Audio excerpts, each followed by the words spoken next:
데일리 TV 종합 경제 방송 어쨌든 경제 시작합니다. 안녕하세요. 김주영입니다. 5월 8일인 오늘은 조금 다르게 시작을 했습니다. 내일 부동산 시장에서 주목하는 중요한 이벤트가 있기 때문인데요. 바로 다주택자 양도소득세 중과 유예 종료일입니다. 따라서 저희 어쨌든 경제에서는 오늘 부동산 특집으로 준비를 했는데요. 전문가분들 모시고 자세한 이야기들 또 대응 전략들 나눠볼 테니까요. 끝까지 함께해 주시면 좋을 것 같고요. 본격적으로 오늘 이야기들 시작해 보도록 하겠습니다. 역시나 이슈의 핵심이 되는 건 양도소득세 중과 유예에 대한 부분들인데 관련한 내용들 같이 한번 체크해 보시면은요. 기존의 이 주택 보유자가 집을 팔고 차익을 실현하게 되면 기본적인 세율이 부과가 됩니다. 최소 6%에서 최대 45%의 세율이 부과되게 되는데 다주택자의 경우에는 2주택자는 20%포인트가 추가로 부과되고요. 3주택자도 30%포인트가 부과되게 됩니다. 여기에 지방소득세 10%까지 추가로 가산이 되면은 다주택자의 경우에는 최고 실효세율이 82.5%에 육박을 하는데요. 다만 이 부분 그동안 유예가 되어 왔습니다. 2022년 정부가 유예를 결정하면서 지속적으로 매년 연장을 해왔는데요. 다만 올해 2월에 정부 측에서 더 이상 추가 유예는 없다, 연장하지 않겠다라고 이야기를 하면서 5월 9일 종료를 앞두고 있는 상황입니다. 그렇다면 종료를 앞두고 시장의 반응들은 어떻게 이어졌을까요? 부동산 매물들이 대거 출회가 됐습니다. 다음 장 살펴보시면은요. 네, 지금 4월과 지난해를 좀 비교해 보시면 아파트 매물이 크게 증가를 했습니다. 전국적으로도 증가를 했지만 특히나 서울의 경우에는 33% 급증한 모습을 확인해 볼 수가 있고요. 그 밖에 거주지별로 전체 매매 거래를 좀 살펴봤을 때는 지금 회색 그래프가 최근에 급감한 모습을 확인해 볼 수가 있는데 관할 시도에서의 거래가 급감했다라고 보시면 될 것 같습니다. 그러니까 경기도나 부산에 거주하는 사람들이 서울의 아파트를 거래하는 형태가 크게 줄었다라고 보시면 될 것 같고요. 이를 통해서 우리가 투자 수요는 줄어들고 실수요자 중심으로 거래가 늘었다라는 부분들을 유추해 볼 수가 있습니다. 그렇다면 5월 9일 종료가 된 이후에 시장은 어떻게 바뀔지도 같이 한번 추측해 보도록 하겠습니다. 우선은 전반적으로는 매물이 감소하고 관망세가 확대될 것으로 보고 있는데요. 아무래도 이 종료 전에 매물이 대거 출회가 됐기 때문에 감소를 하기도 하고 또 세율이 크게 부과되기 때문에 거주자 입장에서 지금 보유자 입장에서는 크게 부담감을 느낀다라는 점이었습니다. 이를 통해서 전월세 매물도 좀 감소를 하고 가격도 상승 압력을 받을 것이다라는 의견도 나오고 있는데요. 실제로 부동산 시장에 이러한 흐름들이 좀 나타나고 있습니다. 4월과 지난해 말 전세 매물을 비교했을 때요. 전반적으로 감소 추세를 이어갔고요. 또 서울과 경기의 경우에는 30% 넘게 크게 급감을 한 모습을 확인해 볼 수 있습니다. 월세 역시도 계속해서 상승 압력을 받아가고 있는데요. 지금 차트를 보시면 지난해 수도권에서 월세 가격이 8% 증가를 했고요. 특히나 강남 11개국의 경우에는 10% 넘게 증가한 모습을 확인해 볼 수가 있습니다. 이에 맞춰서 정부도 여러 가지 대응에 나서고 있는 상황인데요. 우선 규제와 공급, 이 투트랙 측면에서 살펴볼 수 있습니다. 정부가 앞서 이 매물 잠김 현상을 우려했기 때문에 4월에는 다주택자의 대출 만기 연장에 대한 제한을 규제하는 고강도 규제를 좀 내놨다라고 살펴보시면 좋을 것 같고요. 그 밖에도 최근에는 보유세 강화라던가 비거주자의 이 장기 보유 특별 공제에 대한 혜택을 축소하겠다라는 이야기를 내놓기도 했습니다. 시장에서는 이 세금과 금융 규제, 이중 압박 구조를 통해서 하방 압력을 가할 것이다라고 전망을 하고 있는데 이르면 7월에 이 세법 개정안에 해당 내용들이 포함될 것으로 보고 있습니다. 해당 부분에 대해서 계속적인 내용 파악이 좀 필요할 것 같고요.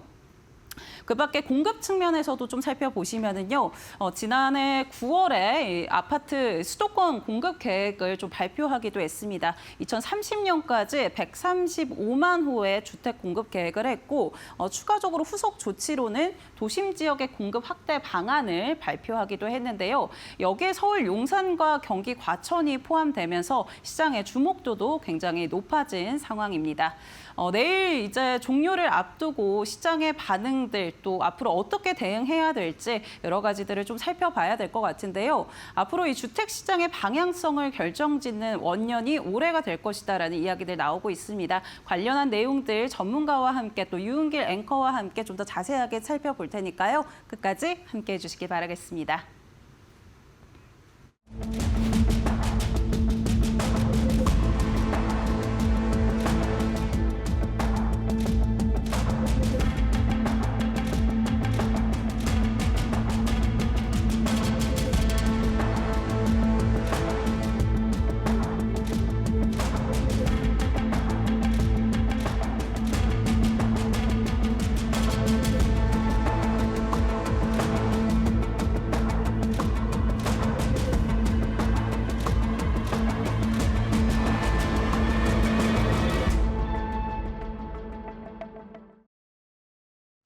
네, 어쨌든 경제 부동산 특집으로 꾸며드리고 있습니다. 앞서 김주영 캐스터가 현재 부동산 시장의 문제점, 관심사항, 그리고 앞으로 전개될 사항들 간략하게 브리핑을 해드렸습니다.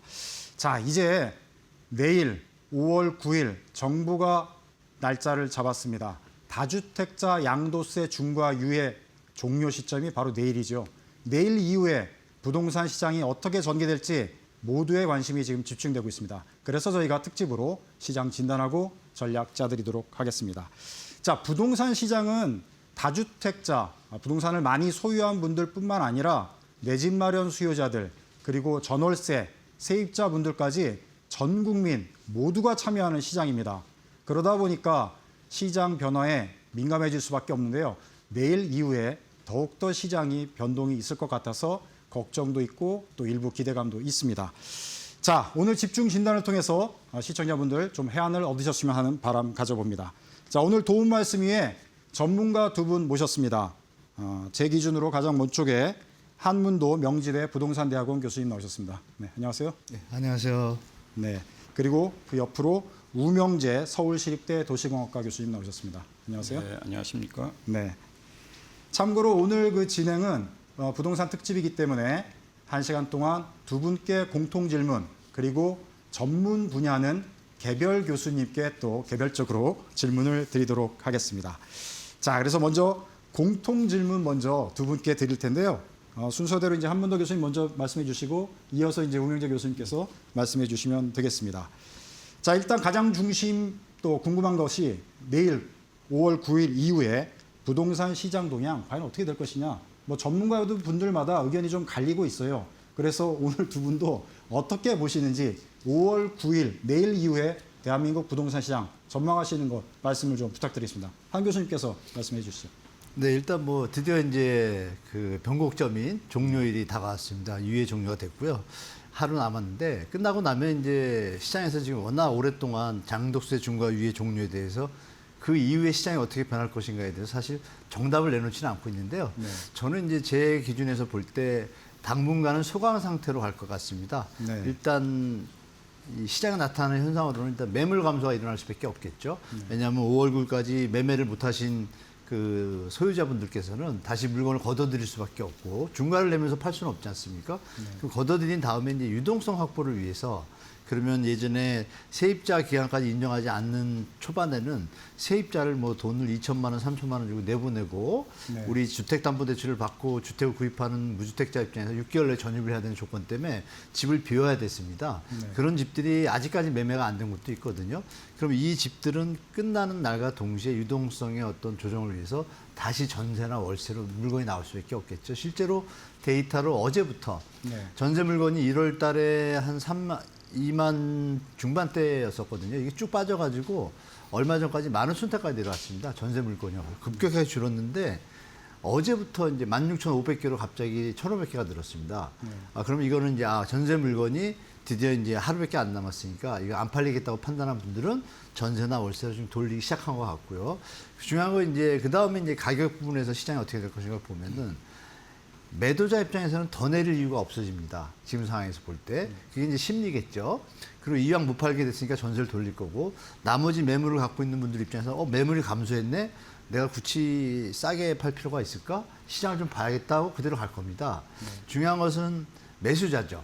매수자들은 그동안 강북구는 쫓아와서 상방 압력을 줬는데 강남은 좀 조정을 받다가 저번 주하고 이번 주에 약간 좀 상승 기미로 돌아서는 지표가 떴습니다. 그럼 이게 이어질 것인가?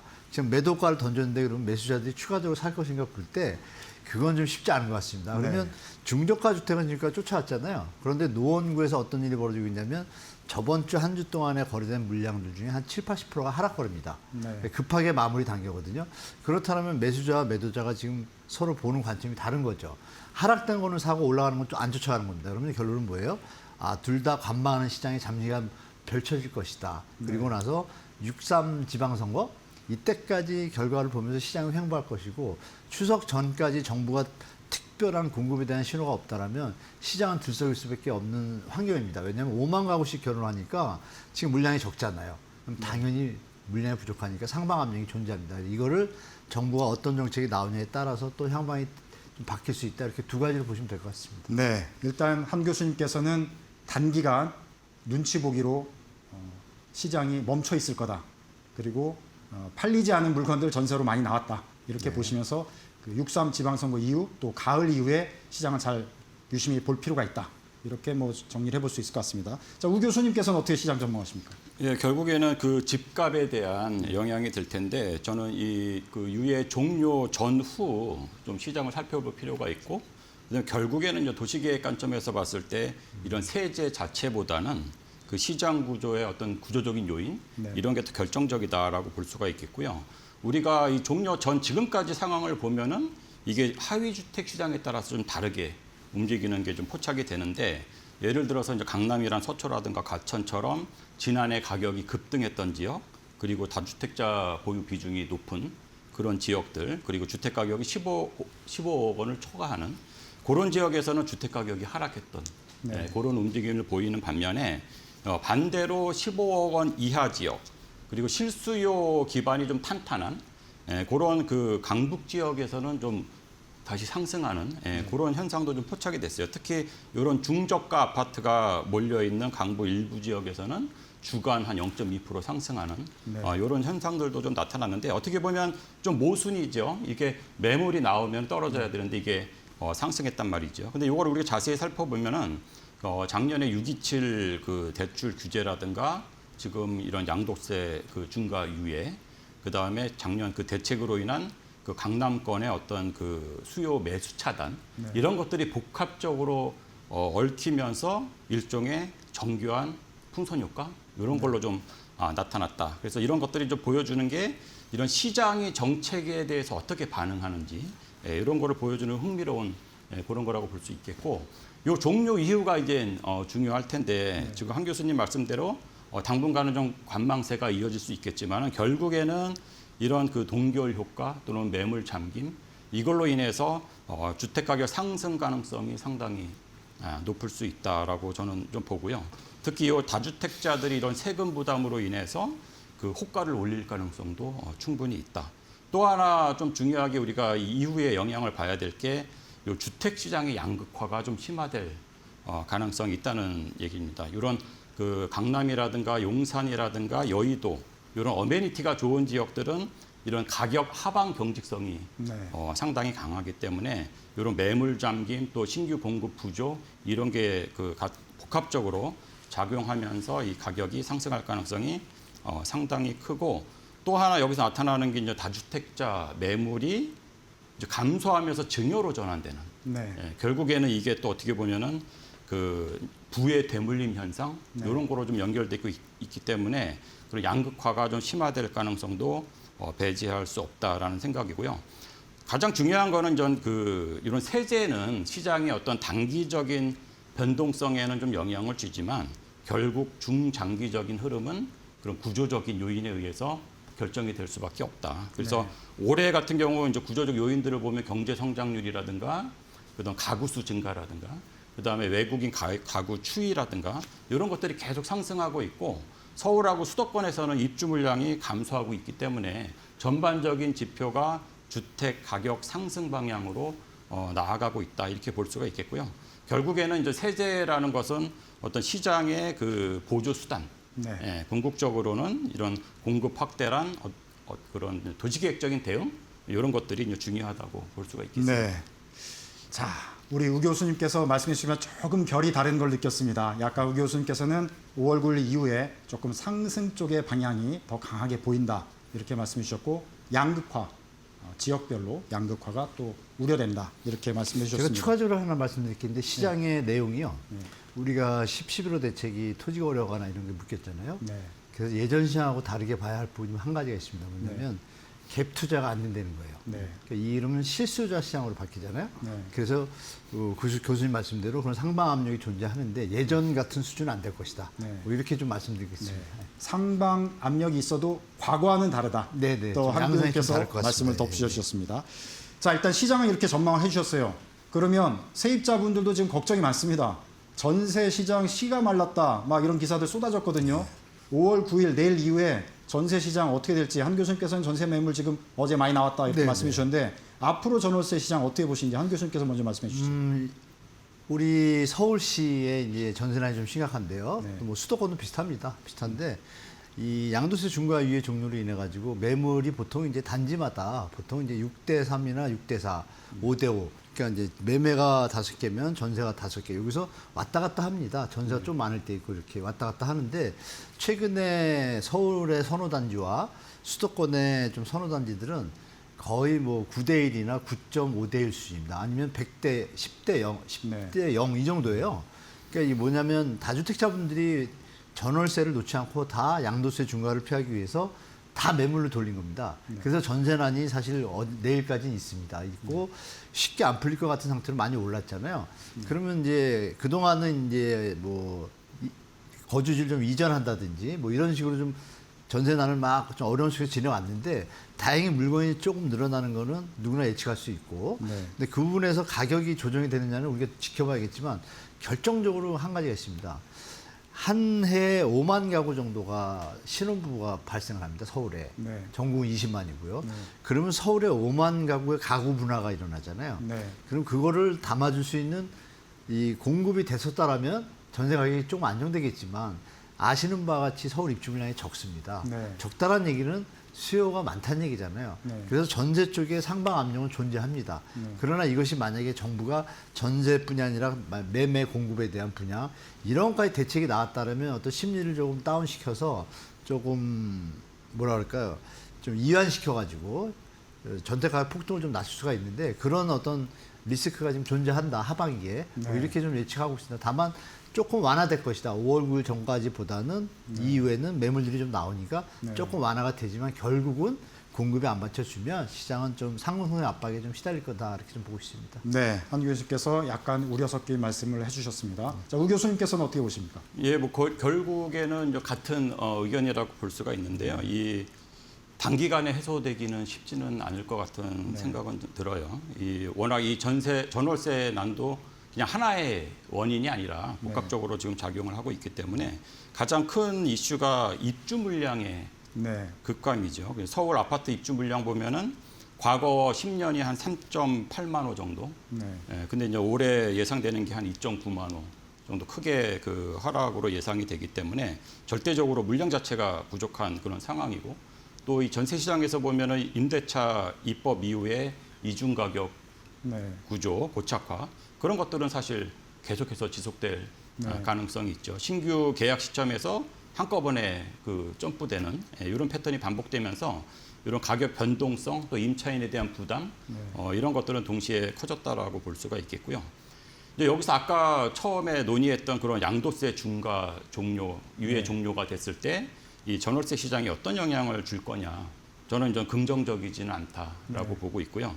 장기적으로 보면은 예를 들어서 양도세 중과가 시행이 되면은 다주택자가 매도를 보류하게 될 거고, 그러면 결국에는 요 매도 절대량이 감소하게 되고 임차인과 같은 요 매수 대기 수요가 요 임대 시장에 잔류하게 되는 그래서 이게 위축될 수밖에 없는 이런 상황이 있고 또 이 양도세 중과로 인해서 이 다주택자가 계속 이 주택을 보유하게 되면은 그 누적되는 보유 부담 이런 것들이 결국에는 임차인에게 전가되는 이런 상황이 발생할 수 있다는 거죠. 그래서 두 개를 묶으면은 입주 물량의 부족, 그 다음에 양도세 중과의 어떤 결합 효과 이걸로 인해서 그 이 임대 시장에서 이제 절대적으로 신규 주택 공급이라든가 이런 게 부족한 상황이 되고 이 매물도 잠기게 되면서 이 임대 시장은 두 방향에서 막히게 되는 그런 상황이 발생할 가능성이 상당히 있다. 그래서 이 도시계획 측면에서 보면은 이제 가장 시급한 게 그 청년 아까 잠깐 말씀하신 신혼부부 1인 가구라든가 이들을 대상으로 한 도심의 임대주택 공급 이런 것들이 이제 상당히 좀 중요한 정책이 될 수 있고 정비 사업을 통한 어떤 임대주택의 풀을 확대하는 거 이런 것들이 좀 중요하다고 보겠습니다. 네, 두 분 교수님 모두 다 그 공급의 문제, 신규 입주 물량의 문제 이런 것 때문에 전월세 난은 조금 더 심화될 가능성이 높다 이렇게 공통적으로 의견을 주셨는데 자 정부가 지금 그걸 모르지는 않는 것 같아요. 그래서 걱정하다가 불가피한 뭐 정책 방향이라고 볼 수도 있을 텐데요. 자 양도세 중과 유예 종료를 한 다음에 이제는 다주택자 뭐 규제를 시작했지만 이어서 1주택자도 거주하지 않으면 장기보유 특별공제 이제 해소하겠다. 세금을 더 부과하겠다. 이런 입장을 지금 밝히고 있고 아직 결정은 안 됐지만 그런 방향으로 지금 가고 있거든요. 이것과 함께 보유세 강화 움직임. 그래서 매물을 계속 시장에 어떻게든 내놓겠다 이런 시그널로 보이는데 이 부분에 대해서는 한 교수님 어떻게 전망하시는지 말씀 한번 해주시죠. 일단 딱 들으시면 시장을 잡을 것 같은 우리가 어떤 심리적인 판단이 일시적으로 듭니다. 그러나 제가 역사적으로 대통령 중에 이런 말을 했던 분이 계세요. 그 이명박 대통령인데요. 그때 서울 집값이 어땠나요? 안정됐습니다. 여러 가지 정책을 다 썼지만 그분은 이제 또 건설 부동산 출신이니까 시장 논리를 잘 압니다. 그때 했던 말이 저는 개인적으로 좀 감명 깊은데요. 세제 갖고는 집값을 절대 못 잡는다. 이런 표현을 썼습니다. 그 대신에 금융과 공급으로만 잡을 수 있다. 이렇게 했습니다. 이거 간단합니다. 대출 줄이면 집값 안 오릅니다. 다 아는 거죠. 그리고 공급 많으면 집값 안 오릅니다. 이 두 가지 큰 명제가 있는데 지금 이 정부, 현 정부가 딜레마에 빠진 것은 공급을 할 수 있는 여력이 없는 겁니다. 그 금융은 그나마 손을 대기 시작했죠. 근데 공급이라는 부분이 빠지니까 공급엔 두 가지가 있잖아요.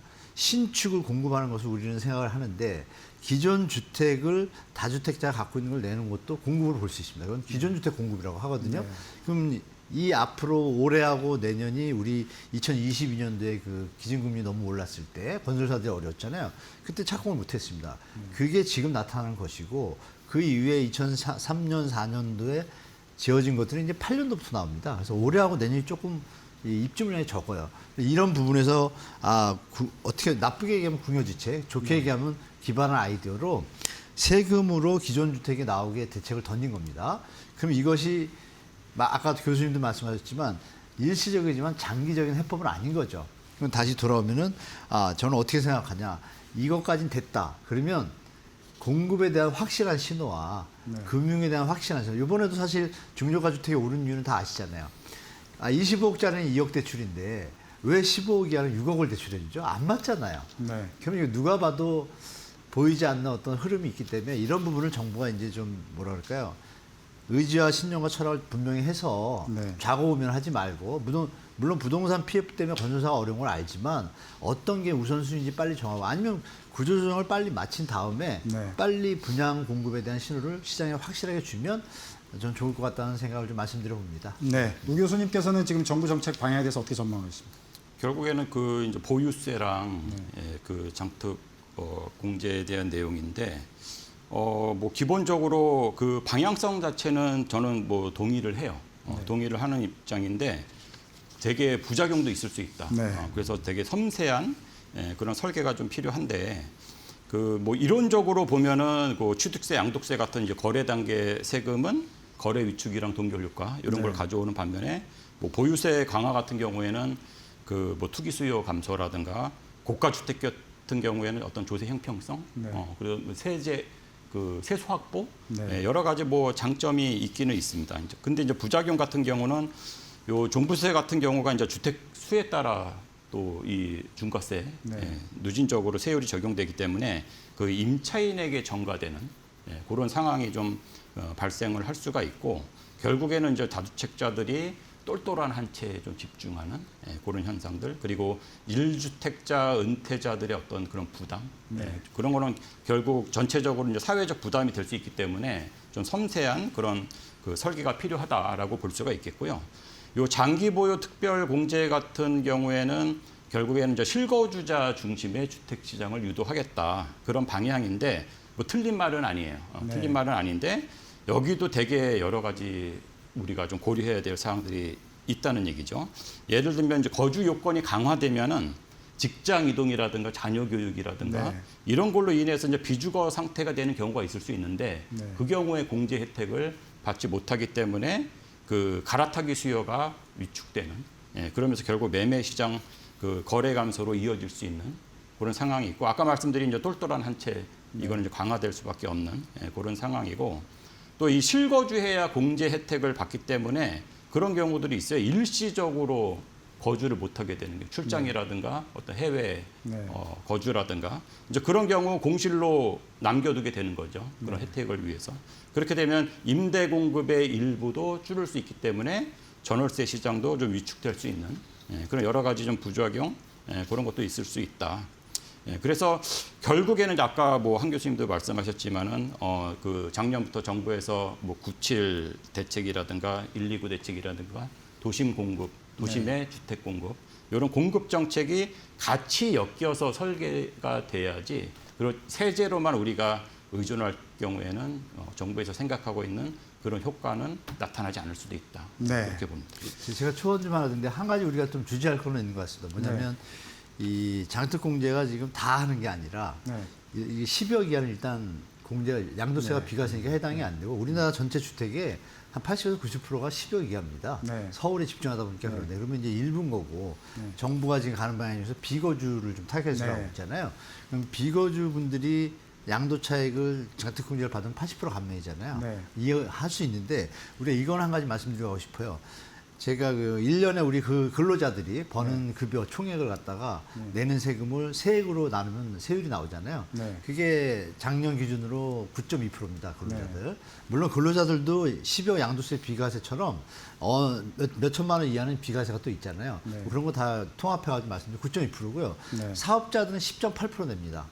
그런데 양도 차익 있지 않습니까? 양도 차익도 10여 기간은 감면이고 다 빼고 나서 차익이 나온 분들 만 이제 세금 매긴 게 그 세율이 2.4%밖에 안 나옵니다. 그래서 제가 그 계산을 보고 아 이거는 좀 조정할 필요가 있겠다. 실거주는 뭐 100% 이해하지만 비거주인 경우는 우리 교수님 말씀처럼 특별한 사유에 대해서는 정부도 케어를 하겠다고 했으니 그렇지 않고 약간 투자 용도다 하면은 이 부분에 대해서는 세금 감면을 조금 줄이는 게 공정과세에 좀 저는 맞는 길이다라고 좀 말씀을 드려보겠습니다. 지금 정부의 정책 방향에 대해서는 두 분 교수께서 방향성은 대부분 동의를 하시는 거고 다만 디테일 부분에 들어가서 보유만 하고 거주하지 않는 그 주택, 그 사유들을 어떻게 핀셋으로 잘 구분하면서 가격대까지 같이 고려해가지고 할 수 있는지 정밀한 지금 준비가 정부에게 지금 과제로 남아 있는 상태입니다. 자, 이 정도로 이제 공통 질문은 조금 시간을 여유롭게 드렸고요. 개별 이제 전문 분야 질문을 드리도록 하겠습니다. 요거는 좀 짧게 좀 답변해 주시면 더 좋을 것 같다는 생각이 듭니다. 자, 이제 시장 분야에서 이제 한문도 교수님께 먼저 개별 질문으로 드리도록 하겠습니다. 아까 이제 우리 시장은 9일 이후에 가을 때까지 뭔가 눈치 보기 장세로 상승 압력은 있겠지만 크게 변동되지 않을 거로 이제 말씀을 대략 그렇게 해주신 걸로 기억이 상방 압력은 존재하고. 상방 압력은 존재하지만 이후에 장기적으로 우리 시장이 어떻게 내년 어떻게 전개로 될 걸로 보시는지 개인적으로 전망을 한번 해주시면. 제가 볼 때는 지금 리더인 대통령은 엑스 트위터를 활용해서 충분히 의지를 전달했잖아요, 국민들한테. 근데 이 일은 실제로 실무진들이 하지 않습니까? 실무진들이 열심히 일을 해주신다라면 제가 알기로는 LH도 지금 이제 사장이 아마 공채로 이제 뽑힐 텐데 좀 박차를 가하면은 공급 물량이 3기 신도시하고 택지개발지구까지 합치면 수도권에만 한 4, 50만 원 던질 수 있습니다. 그리고 최근에 발표한 과천 경마장을 비롯한 그 물량만 한 9만 원 되거든요. 그러면 그것에 대해서 언제 정확히 얼마에 분양할 것인가 이 픽스를 안 했어요. 그냥 막연하게 좀 늘어났습니다. 네. 아까 135만도 나왔지만 국민들이 그거 믿지 않았거든요. 네. 그러니까 결론은 그거죠. 정부가 정책을 과연 어떻게 던질지. 그래서 그거는 우리가 여러분들이 지방선거 있지 않습니까? 네. 이 결과를 좀 유심히 보셔야 될 것 같아요. 네. 지방선거가 끝났을 때 집권 여당이 다수당인 압승을 한다라면 네.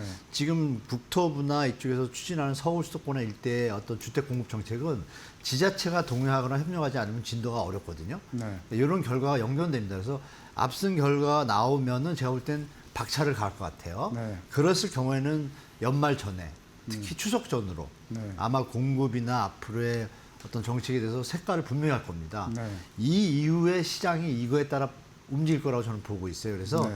그럼에도 불구하고 1, 2년 후는 입지 물량 부족이라는 베이스, 상방 압력은 존재한다.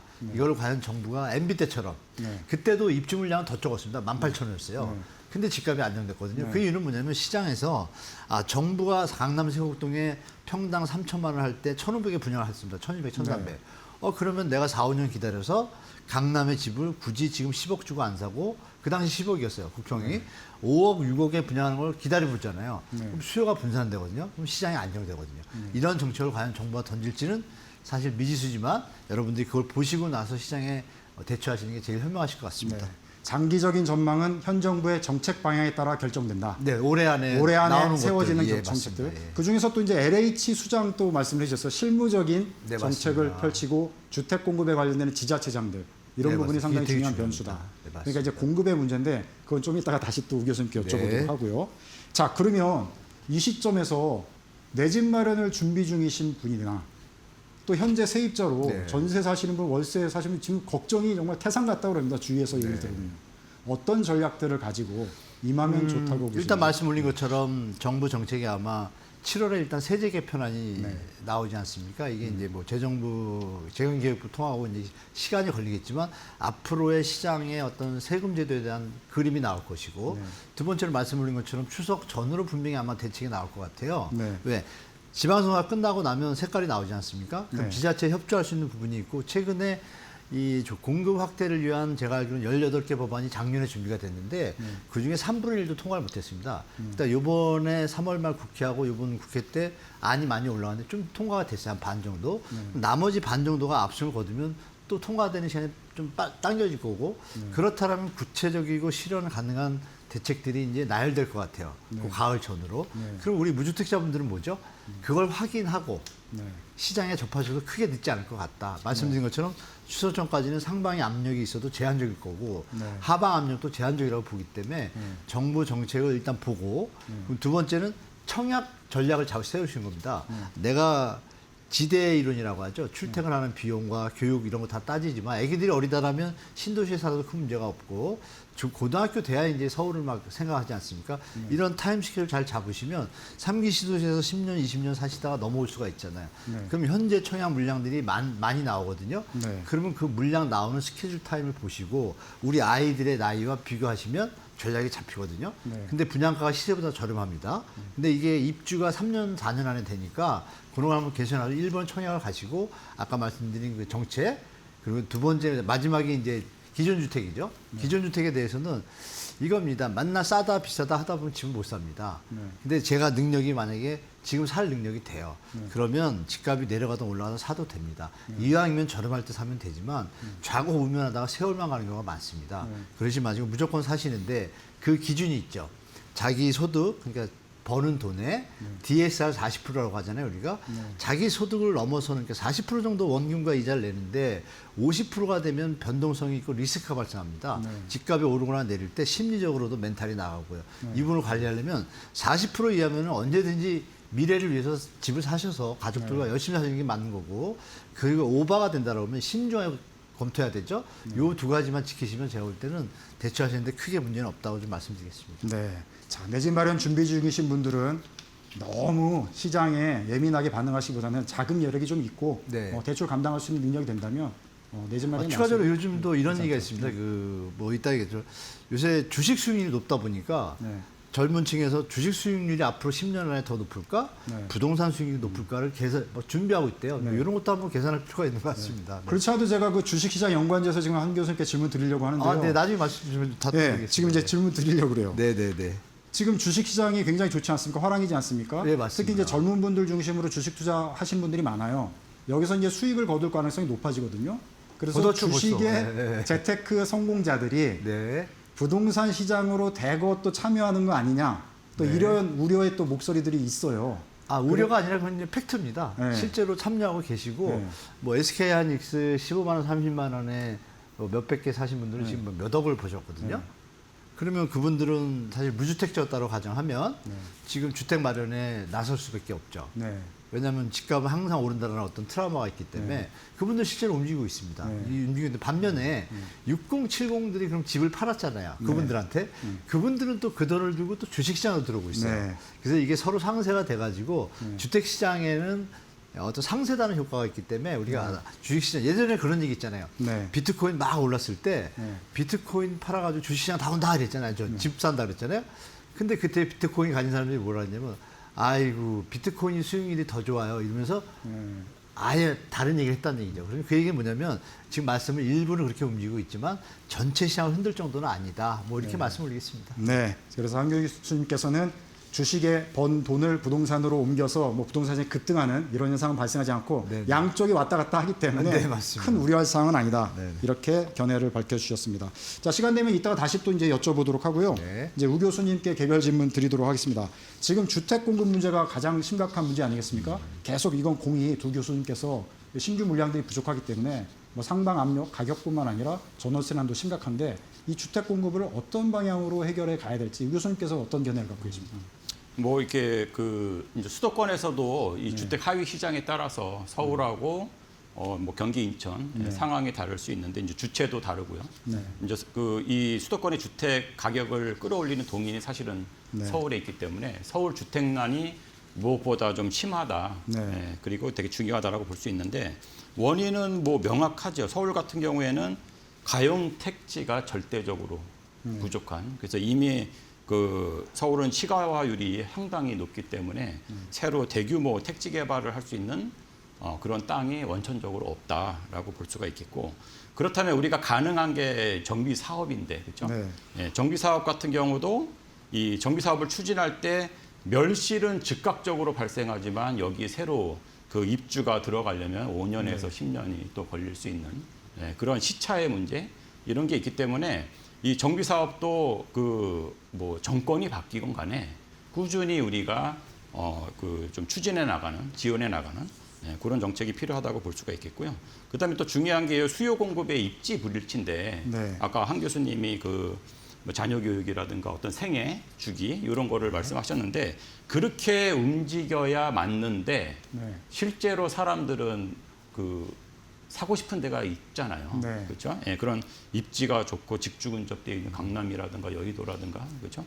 근데 우리의 공급은 외곽 지역이라든가 신도시. 네. 그렇다 보니까 여기서의 어떤 그런 미스매치 이런 게 이제 구조화되면서 요 서울의 그 주택난이 쉽게 풀리지 않는 그런 그 요인이 있다고 볼 수가 있겠습니다. 네, 우 교수님 금방 말씀하신 대로 서울 중심으로 이제 주택 공급이 많이 이루어지고 빠르게 이루어져야 지금의 부동산 문제를 빠르게 또 해결할 수 있을 텐데 그게 지금 안 되고 있는 근본적인 문제가 있어요.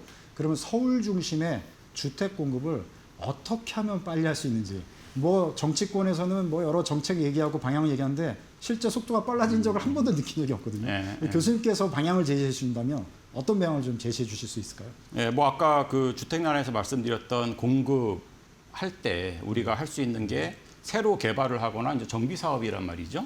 근데 이제 서울 같은 경우에는 이 정비 사업이 상당히 중요하기 때문에 이거를 가속화할 수 있냐 없냐에 따라서 이 주택 공급이 원활하게 되냐 안 되냐 여기에 좀 달려 있는데 대부분이 우리가 인지하는 거는 정비 사업이 너무 느리다라고 생각을 하고 있죠. 사실 느리긴 느려요.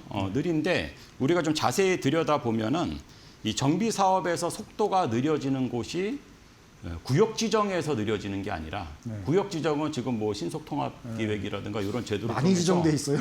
예, 많이 지정이 돼 있고 그 트랙을 따라서 과거에는 5년에서 지금 뭐 2년까지 이렇게 단축되는 효과가 지금 발생을 했는데 문제는 그 다음이 문제입니다. 구역 지정 이후에 사업 추진 단계에서 여기서 평균 10년.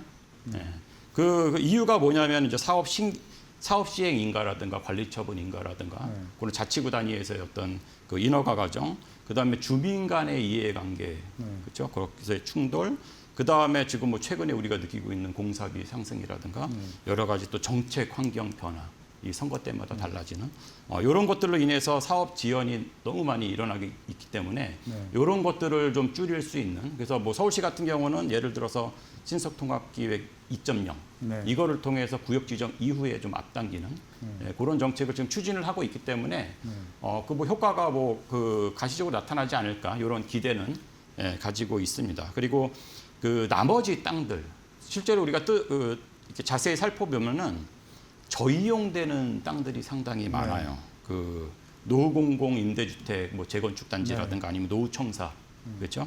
그리고 철도 유휴부지라든가 또 역세권 주변도 상당히 전밀로 이용되는 경우가 많기 때문에 그런 지역을 적극적으로 우리가 좀 활용을 할 필요가 있고, 가장 또 중요한 것 중에 하나는 이거 좀 장기적으로 봐야 되는데, 많은 사람들이 서울에 주택을 원하는데 지금 같은 경우 뭐 GTX라든가 여러 가지 광역철도라든가 이런 거를 통해서 서울과 수도권이 거의 하나로 이루어지고 있기 때문에 그런 광역철도역 중심의 어떤 거점 중심의 개발, 이걸 통해서 이 직주근접을 좀 분산시키는, 주택난을 좀 분산시키는 이런 정책이 좀 필요하다고 봅니다. 네. 자, 이게 서울 주택 공급 문제가 심각하다 보니까 최근에 이제 문제가 되는 게 용산 국제 업무지구 개발 관련해서 중앙 정부는 여기에 만가구 주택 공급을 하겠다. 국토부도 이제 뭐 정부니까 그런 입장을 갖고 있는데 서울시는 반대하고 있거든요. 주민들도 반대하고 있고, 이 부분에 대해서는 우리 교수님 어떻게 보십니까?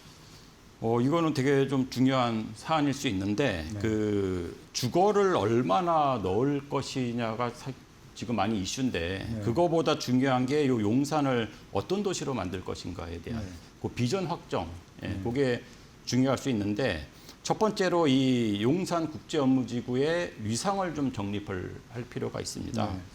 이 용산 그 국제업무지구 같은 경우에는 그 글로벌 비즈니스 허브로 이미 과거부터 좀 기획된 그런 부지고, 여기에 뭐 그 국제 업무라든가 마이스라든가 R&D 이런 거를 통해서 좀 도시 경쟁력을 향상시키려고 하는 그런 것들이 있는데, 여기에 주거 비중이 너무 과도하게 들어가게 되면은 그런 그 글로벌 업무 거점으로서의 그 어떤 중요성이 약화될 수밖에 없는 그런 발전 가능성이 좀 제약될 수밖에 없는 그런 상황이기 때문에 이 위상을 우리가 좀 확실히 정한 다음에 그 다음 거를 논의할 필요가 있고, 두 번째는 이 서울 중심지 체계에서 봤을 때 거의 서울 전체 그 인구의 한 48%가 강북에 살아요.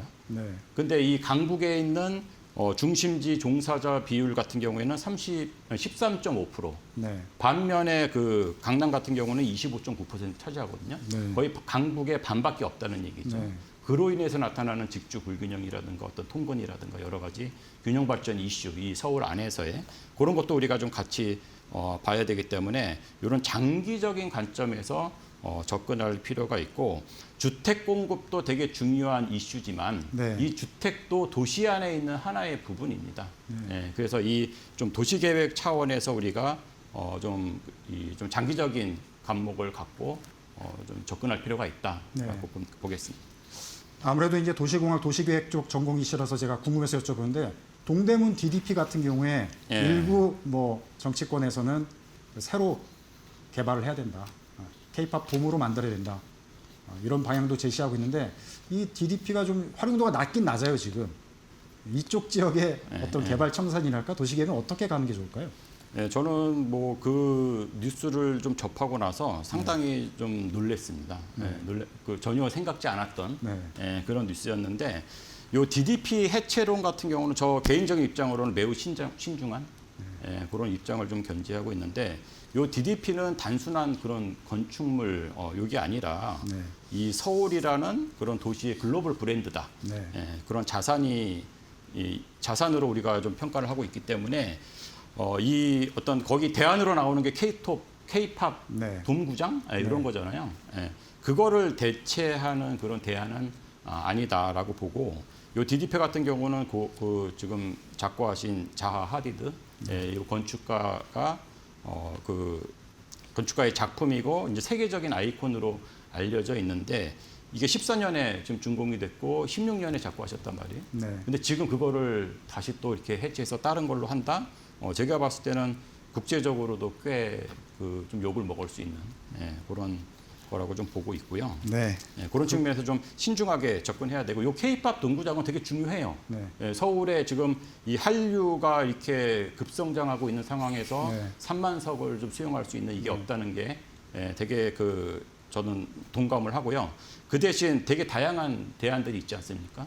동북권 창동 상계 차량 기지라든가 지금 강서구 마곡이라든가 이쪽에서도 지금 그쪽을 좀 추진을 하고 있고 네. 다양한 대안이 있기 때문에 그거를 우리가 새롭게 건설을 해갖고 추진을 해야지 기존에 있는 DDP를 대체하는 거는 불합리한 대안이라고 저는 생각을 합니다. 알겠습니다. 자, 이제 시간이 금방 또 지나가 버려가지고요. 공통 질문으로 이제 좀 마무리를 해야 될 것 같습니다. 자, 짧게 한마디씩 해주시면 좋을 것 같습니다. 한 교수님께서 정부 정책은 어떻게 가는 게 좋고 우리 그 수요자들은 이 시장 어떻게 보면 좋은지 지혜의 한 말씀으로 마무리 좀 해주시면 좋을 것 같습니다. 예측 가능한 정부의 정책을 던져줬으면 좋겠습니다. 아직도 확실한 신호를 못 받고 있죠. 말은 많이 나오지만 그분에 대해서 이것저것 뭐 포장할 거 없이 우리 정부는 앞으로 10년, 20년을 볼 때 국가를 위해서 이렇게 하는 게 맞겠다고 생각한다 하고 조금 늦더라도 공청회나 이런 걸 많이 거쳐서 좀 공감대가 형성된 대책들을 나열하면서 앞으로 나가야지 이게 힘이 있는데 특히 분양가 상한제는 꼭 말씀드리고 싶은 게 이거는 정부가 나서서 은행의 리스크를 보증해서 보증서 주고 또 건설사의 시공 보증도 해주는 형태로 해서 이게 움직이니까 분양가 상한제는 다시 원복시켜서 네. 하는 것이 분양가 전체를 좀 낮춥니다. 그걸로 공부를 많이 해야 되는데 서울시는 아까 교수님 말씀처럼 재건축 재개발에 대해서는 전향적으로 검토하는 거. 그러니까 종합적으로 해야 되는데 자꾸 이게 따로 국밥 느낌이 들잖아요. 뭐 이런 부분이 좀 아쉽습니다. 그래서 조금 정부별로 다른 정책이 나오는 것도 이상하잖아요. 네. 여야가 합의해서 나왔으면 좋겠다는 생각이 지금도 간절합니다. 다만 중요한 것은 이제 청년들이 예측 가능한 그런 정책들을 다시 한번 제고해서 던져줬으면 좋겠다. 충격 요법 말고 미래 예측 가능한 그런 좀 중장기 로드맵을 다시 한번 발표해 줬으면 좋겠다고 말씀드리겠습니다. 네. 부동산 정책을 종합적으로 메모드하게 큰 네. 합의를 이뤄서 시간이 걸리더라도. 시간이 걸리더라도 부분 정책을 발표하니까 근데 정권이 바뀌어도 서로 안 바꾸겠다는 정책하에 가면 믿음이 생기잖아요. 네. 지금 그게 없다 보니까 더 이게 우리 수요자들이나 삼자들은 힘듭니다, 사실. 네. 그 상당히 이게 집값에 대해서 걱정을 또 한 교수님께서도 많이 하시는 지금 상황으로 보시는 거예요. 국가에 도움이 안 되는 것 같습니다. 제가 볼 때 안만 봐도. 네. 자, 이렇게 듣고 있는 우 교수님께서 또 마무리로 한번 정리를 해주시죠. 예, 이 그 주택 그 수요자 분들께 좀 드리고 싶은 말씀이 요 부동산 시장을 우리가 너무 단기 가격 등락으로만 보게 되면 늘 불안할 수밖에 없다.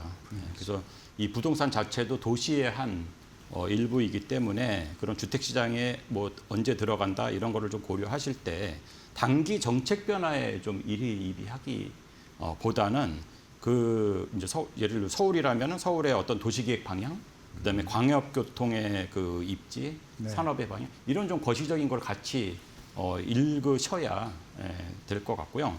그 다음에 그 좀 정책적인 측면에서 보면 저는 오늘 얘기하고 있는 게 결국에는 주택 가격인데 이거의 가장 큰 게 근본적인 문제가 결국에는 수도권 일극 집중 구조다. 그래서 이 균형 발전에 대한 이런 것도 좀 강화될 필요가 있다라고 보겠습니다. 저 한 말씀 하겠습니다. GTX를 빨리 지읍시다. 이 말씀 드리겠습니다. 네. 네. 수도권의 교통 네, 방향. 돈 딴 데 많이 쓰지 말고 수도권 교통 빨리. 네. 이거 좀 부탁드려봅니다. 알겠습니다. 저희가 생방송이다 보니까 시간 관계상 여기까지 아쉽지만 듣도록 하겠습니다. 오늘 바쁘신데 나와주셔서 감사드리고요. 지금까지 한문도 명지대 부동산대학원 교수님 그리고 우명재 서울시립대 도시공학과 교수님과 함께 부동산 시장 집중 진단해드렸습니다. 오늘 두 분 교수님 수고 많으셨습니다. 고맙습니다. 네, 감사합니다. 자, 혼란한 부동산 시장 내일 이후에 또 어떻게 변할지 많이 걱정들이 되실 텐데요. 오늘 조금이나마 조금 지혜를 얻으셨으면 하는 바람 가져옵니다. 네. 다음 주에 저희가 또 찾아뵐 텐데요. 저희가 이제 어쨌든 경제 주요 경제 이슈들 뉴스들 전해드리지만 중요한 경제 이슈는 집중적으로 또 전문가분들을 모셔서 진단해드리는 시간들로 마련하도록 하겠습니다. 자, 부동산 시장 어렵지만 정부가 합리적인 정책으로 또 수요자분들은 또 합리적인 정책들을 잘 믿고 따라가서 정말 우리 부동산 시장 안정화되기를 고대해 보겠습니다. 오늘 시청해 주셔서 고맙습니다. 다음 주에 또 뵙겠습니다. 감사합니다.